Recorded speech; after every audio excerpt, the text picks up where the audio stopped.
সঙ্গে অভিনয় করেছেন। হ্যাঁ, একটু জানতে চাই, সে তো এখন সুপারস্টার, একটু জানতে চাই যে তার সঙ্গে এক্সপিরিয়েন্স কেমন ছিল। তার সাথে বন্ধুত্বপূর্ণ ভাব ছিল। সে এত আপন করে নিত। তার সাথে একটা ছবি আছে ভাড়াটে খুনি, ওই ছবিতে আমি তার সাথে অভিনয় করতে গিয়ে তার ইমোশন দেখে আমি চোখে নিয়ে নেই, গ্লিসারিন নিয়ে নেই কান্না করার জন্য। তার ইমোশন দেখে আমার অটোমেটিক ইমোশন চলে আসছে।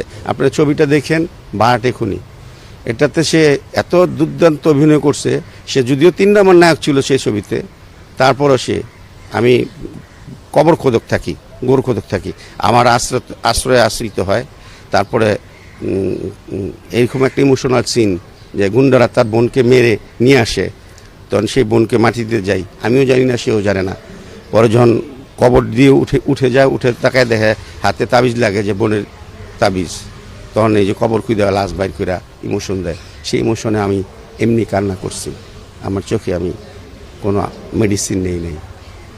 এই হিরো, এটাই শাকিব খান, এটাই সুপারস্টার। কিন্তু তার তুলনায় আমি কান বৈশাখীর ঝড়ও হতে পারি নাই, এটা আমার দুর্ভাগ্য।